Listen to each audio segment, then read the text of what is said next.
tayo ng CHB. Yan yung pinaka-forma natin.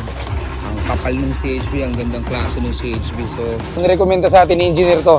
Napakaganda ng mga CHB natin, ang kakapal. Nag-aasinta na sila ngayon. Yung CHB, pinaka-barang pamporma lang natin yun. And after that, makakapag-plumbing na tayo. And then makakapag-forma na tayo. And then after that, buhos na. Okay? So, nire-ready lang natin para yung elevation natin tama dun sa napagkasunduan na elevation. Basically, all set na to. Iabang na lang yung plumbing. So, ayan. Ito yung progress natin dito. Tapos itong layout natin kagabi.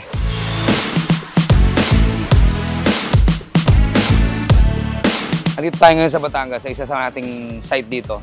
So ngayon, piniprepare natin lahat ng kailangan i-prepare bago magbuhos. Kasi once na hindi na i-ready yan tapos nagbuhos, problema na naman yan. So we have to make sure na nag-agree tayo ng finishing level to make sure na hindi lalabas yung mga jets natin, hindi lalawit. Kasi pag nagbuhos na tayo, mahirap nang magtitik-tik na naman dyan. So kailangan one shot lang tayo dyan. So yan yung forma natin, yung ready mix natin, bubuhos na lang dito. So ayan yung pump room natin.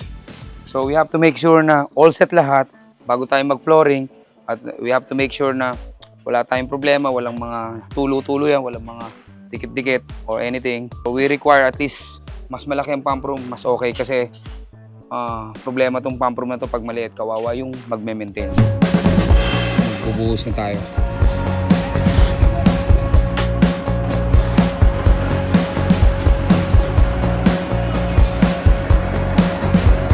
So ayan, nakapagbuhos na tayo dito. Kinu-curing time na lang natin to. Kung nakikita nyo kung gaano kakapal ang buhos natin. So pati yung overflow natin, nakabuhos din yan. In short, monolithic to.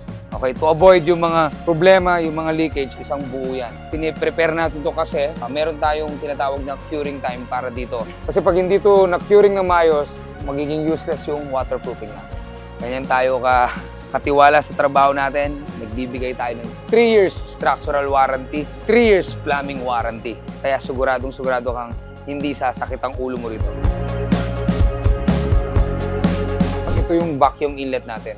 So usually, ang size nito at ang haba nito, depende sa abot ng kamay. At the same time, ang pwesto lagi nito, laging malalim dapat to. Kasi dito natin nilalagay yung vacuum hose. Pwede itong skimmer o kaya pwede itong vacuum. Pero ito, vacuum ang ginagamit natin dito.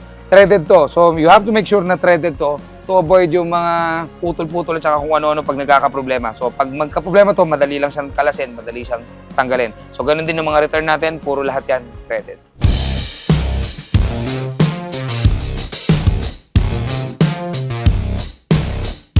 And leak test tayo ngayon.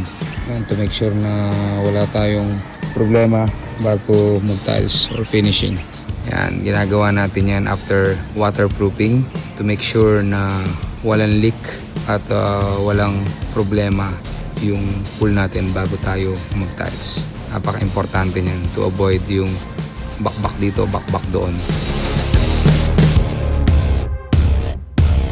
Ayan, ilang araw na to. So, nag-green na. Normal yan. Siyempre, wala namang chlorine. Nagli-leak test tayo. So, tandaan nyo po, normal na mag-green yan. Lalo na pag hindi na-maintain, hindi na-filter. So, currently, nagli-leak test tayo. Kaya, ganito po to. So, since hindi bumaba, i-empty na natin to at magpi-finishing na tayo. May clarification lang ako regarding sa mga madalas nag-i-inquire sa atin na pag gusto nilang mag-retiling. Akala ng iba kasi pag nag-tiles ka, yun na rin yung waterproofing mo. Mali po. Kung nakikita nyo po ito, naka-waterproofing po ito. Ngayon po, lalagyan pa lang ng tiles to. Ngayon, yung tiles po, aesthetic lang yun. Kumbaga sa kotse, yun yung pintura lang. Pampaganda lang yun. Minsan nakala nila, yung tiles yun yung pumipigil sa tubig. Hindi po. Ito po yan. Yan po yung pipigil sa tubig. Yung waterproofing po nito, tsaka yung structure po nito. Okay? Ngayon yung tiles po, tsaka yung grout, wala pong kinalaman yun sa waterproofing. Kunyari po, sablay yung structure nyo, kahit na maganda yung tiles nyo, lalabas at lalabas din po yung tubig. Okay? Tandaan nyo po ha.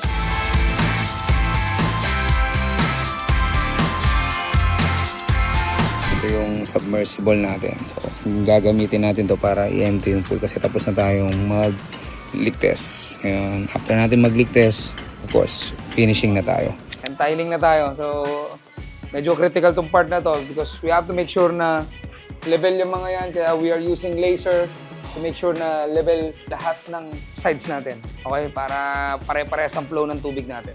Okay, kita nyo, mahaba yung proseso talaga nito. Hindi to pwedeng madaliin, hindi to pwedeng bara-bara. Kasi pag minadali mo to, problema, abutin mo rito.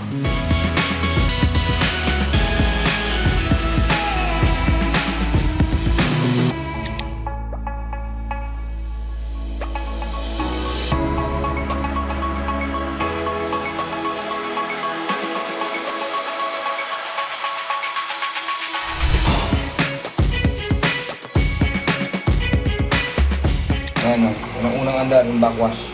So yung currently nagpo-pondo yun ngayon. Pondo, backwash tayo. Kasi yung unang andar nito, mabaho to, sigurado. So currently, we are running sa filter mode.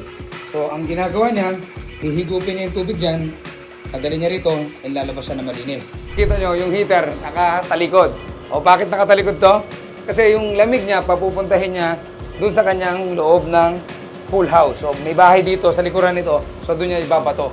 Kaya nakatalikod to. And then ito yung setup natin, ito yung filtration natin, ito yung mga plumbing natin.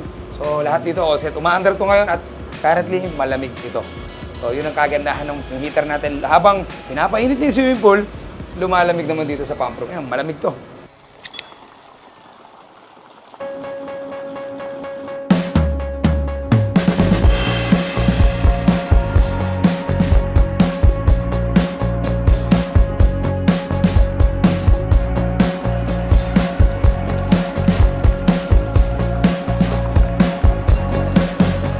So ayan na, finally tapos na to. Ayan, tinurn over na natin to.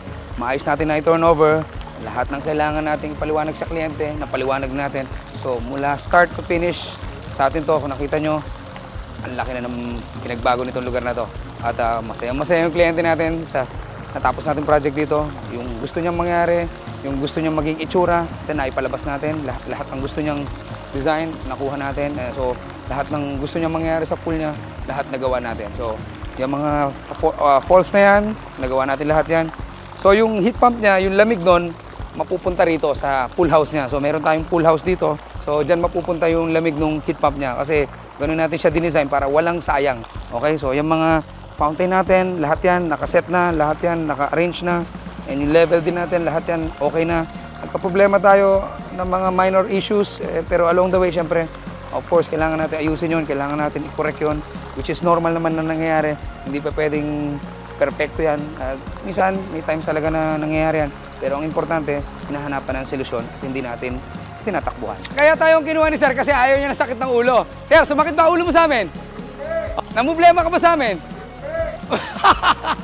So, ayaw niya ng problema, ayaw niya ng sakit ng ulo, kaya tayo ang kinuha. So, kung ayaw mo ng problema, ayaw mo ng sakit ng ulo, alam mo na kung sino hanapin mo. Ito ulit si Tito Sai, at your service. Ang init. Dati tayo mistiso eh. Kumitim tayo sa site. Lalo tayong nagiging nog-nog.